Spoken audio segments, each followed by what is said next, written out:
over the last few days, there have been a series of vandalisms um, in temples, Hindu temples in the Indian state of Andhra Pradesh. There was a case in Ramatirtham, another I think in Vijayawada, and another one near to Rajahmundry in East Godavari district. This is not simply some kind of recent phenomenon.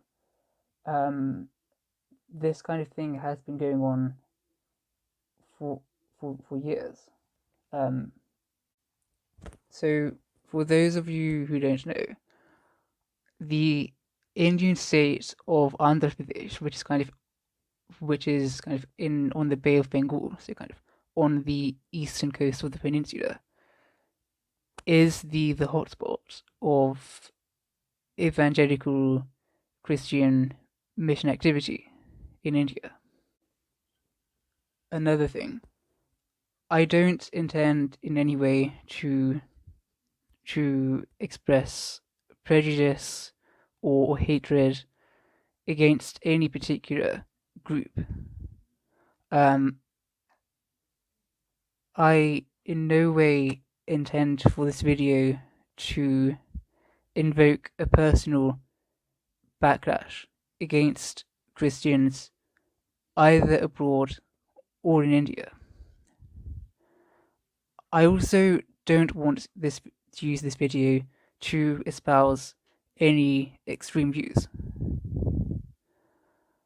And any comments either expressing hatred towards a particular group or those that, rather than engaging with what I'm saying intellectually, simply attack me or refer to me as a Bhakt or a Sanghi or a Modi supporter, which I am not overtly pro Modi. Any such claim shall be reported, and any such comment will be deleted. Some of you are probably wondering, okay, fine, but why is Christianity so problematic? Why pick on the Christians? As in, why Christianity? And I'll illustrate that with two examples. So in the first example, let's imagine that there's a household in that region. They practice Hindu customs. They visit the local Balaji temple every week. They bring home laddus, which is kind of sweet, as prasadam. They perform puja at home, and they have a certain set of kind of family traditions and customs, and that binds people together. Now let's imagine one day someone approaches one of the members of the household, and they tell them about Buddhism. They explain about the Four Noble Truths, how all of us have to, how in order to transcend suffering, one has to develop awareness. Awareness not only of the external world, but also of one's internal world. And with this awareness, one begins to become separate from harmful mental dispositions, known in Sanskrit as kleshas. So this member of the household starts learning more and more about Buddhist philosophy and starts practicing Buddhist practices like meditation. And they find those things very helpful. So they begin to share their experiences with the family. The family also takes on board many of the same teachings and starts doing taking part in Buddhist meditation practices, and the family benefits. But again, this has no impact on the family traditions. Although there are some modern Buddhist movements, some kind of Buddhist movements from the 20th century, which are pretty political, that do see themselves as being anti-Hindu. Large by and large, um, Buddhism has never had this displacive effect on a person's traditions. Um, and Hindu deities are also a large part of Buddhist practices, even far outside of India. Um, but if I take the case of Buddhism,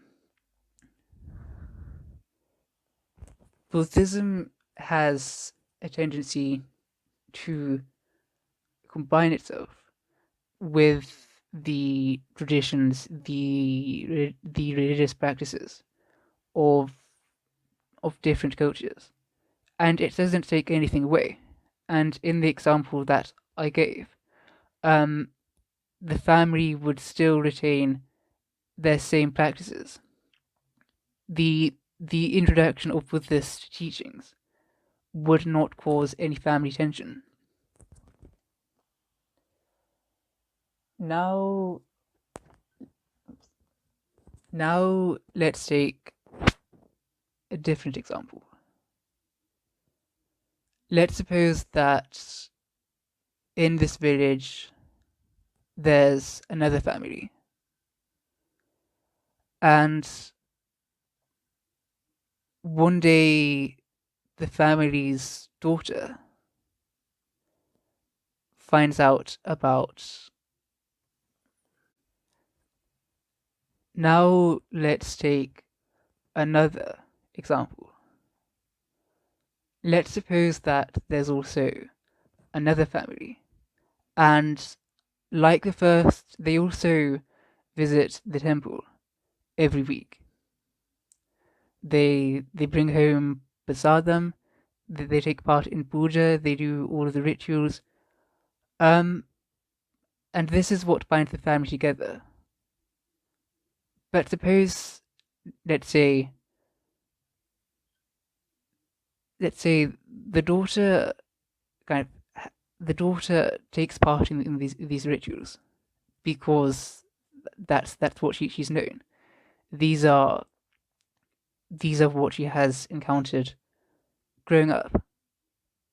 But she doesn't necessarily understand why her family takes part in these rituals, or burning agarbatti or incense around an image or murti, why that has any effect. But she doesn't really think much about it. Then one day, someone approaches her. He tells her about the gospel, about Jesus. He explains that Jesus is the only way to be saved, and that unless one exclusively accepts Jesus as Lord, as one's sole authority, then one is going to spend forever and eternity after one dies intensely suffering. The daughter is almost kind of shocked, and she's always wondered, why do I take part in these rituals? Why do I kind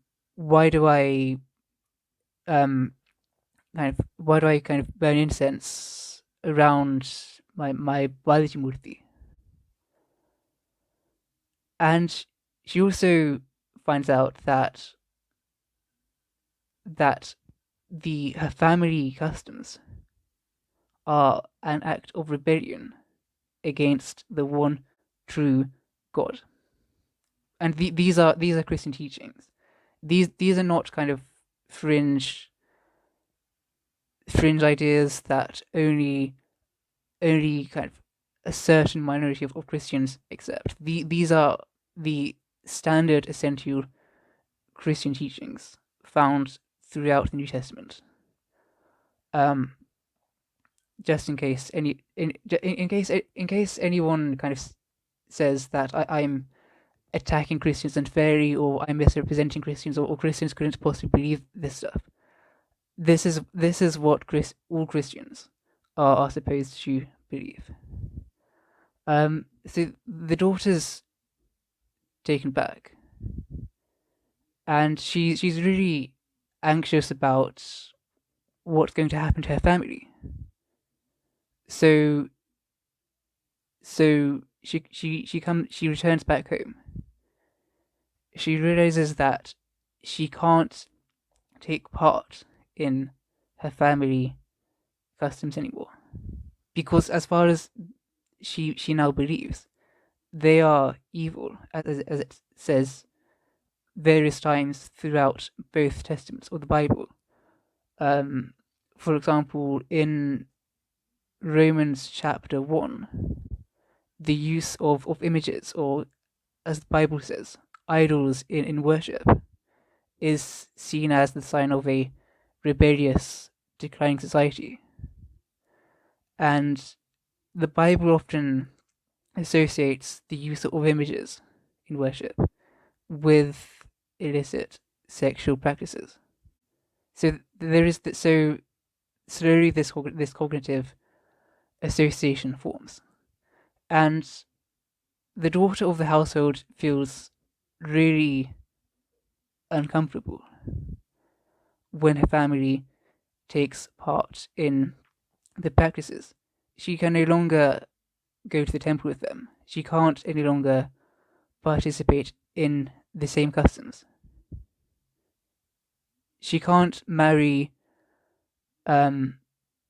She can't marry the person of her family's choosing, or she can't marry someone who would get on with the family, because because whomever she marries also wouldn't, because in Christianity, one is not supposed to marry someone from a different religion unless one is already married to them. If one is already married to them, then that's okay. But if one is not, then it's generally forbidden for Christians to marry non-Christians.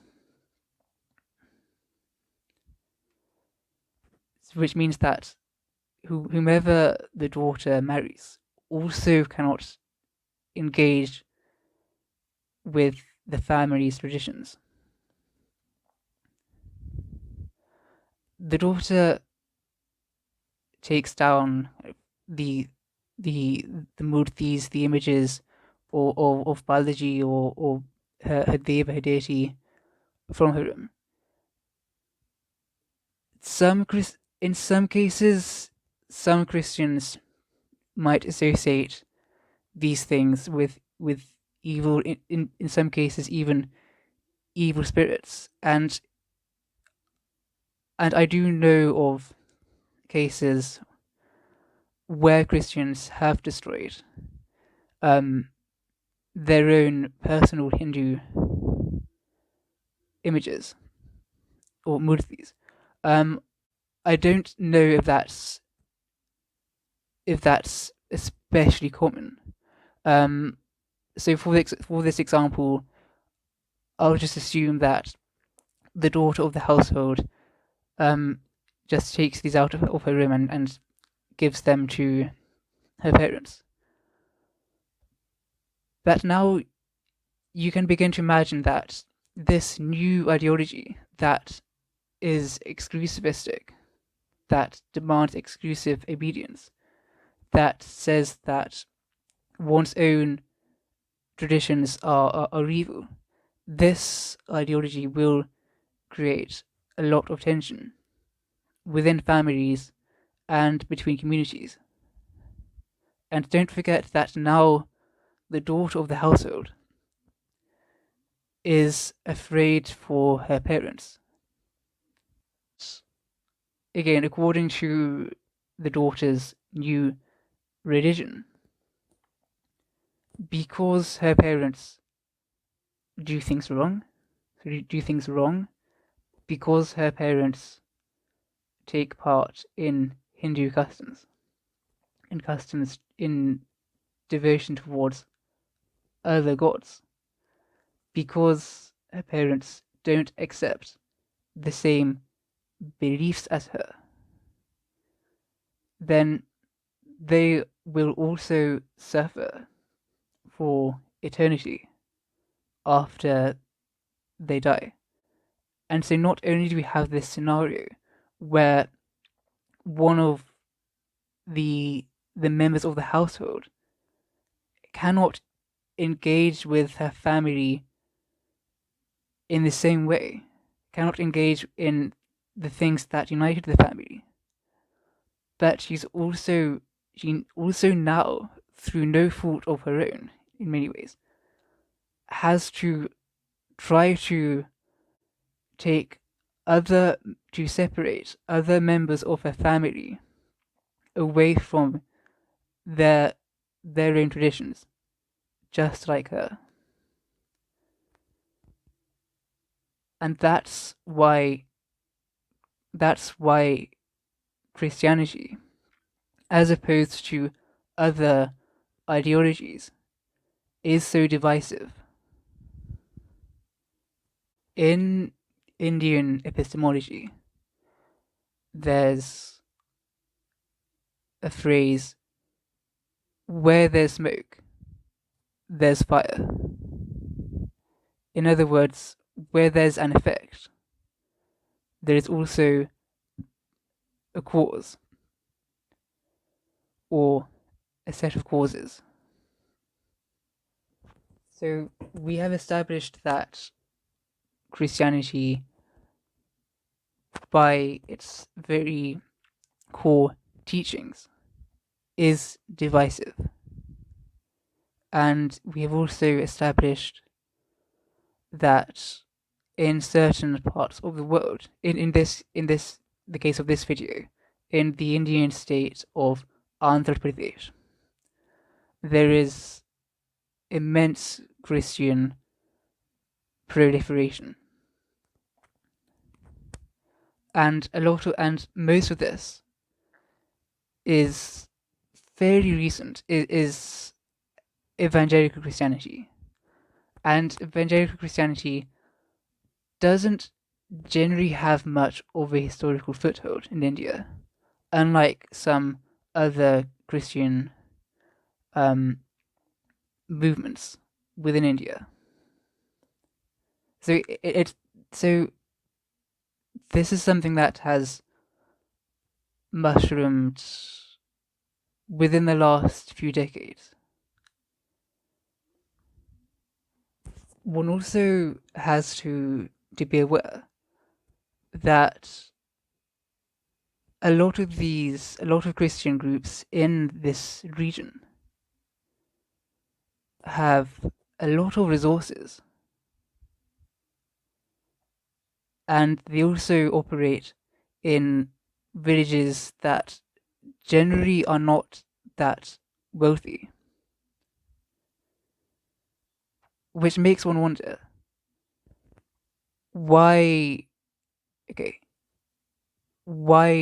how are these organizations so well funded or so well resourced if they operate in regions that are fairly poor. And of course, evangelical Christianity is much more of a Western Christian movement. Um, Many of these Christian organizations operating in the region have in the past received funding or backing from Western Christian groups or churches. Now I think it's a bit more tricky to get funding because um, of certain rulings over the last few years. But generally, a lot of the funding, the resources, have come from the West. And many churches in America, in Europe, have what are known as mission partners. These are either local groups or overseas groups who partake in Christian activity, who are supported or funded by these churches. Some of them are really purely altruistic. They're just charity organizations that happen to be Christian. Others are much more orientated towards evangelism, which is sometimes referred to by non-Christians as conversion. Um, Generally, Christians don't tend to use the term conversion. One would use the term evangelism.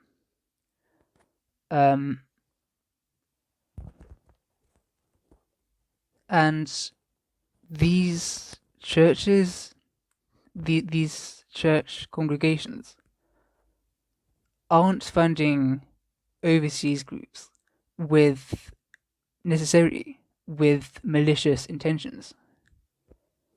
Many of them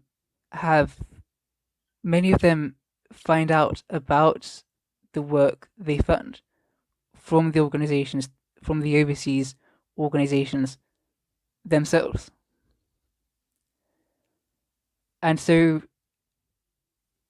if one imagines oneself as as a Christian in the West, one doesn't know much about the nations, the affected nations, but one hears about how these Christian groups are doing great things. They're uplifting communities. They're building hospitals, schools, buildings, things, planting new churches.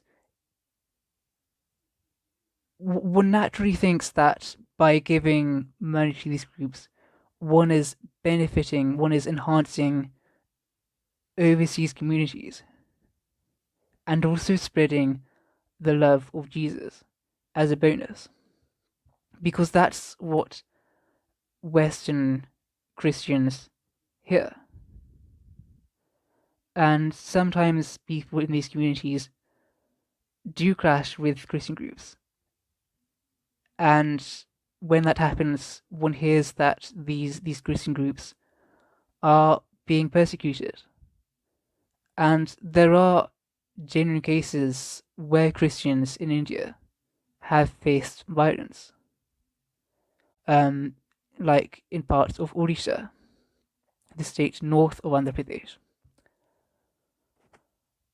But I think in the case of Andhra Pradesh, the assertion that Christians here are persecuted should be taken with some skepticism, because firstly, the Andhra Pradesh now has a Christian government, as in the chief minister is an evangelical Christian, and there are concerns that he might be partial towards Christians in that region.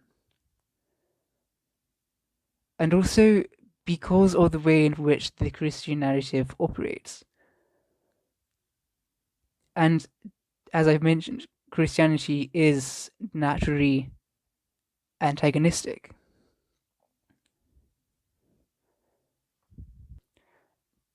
Christians are much more attentive towards any kind of backlash or negative response. And the Bible teaches that Christians normally should be persecuted, and that if one is as a Christian is not being persecuted, then one is not following Christianity correctly. And so many Christians, and I don't mean this in a sense to gaslight.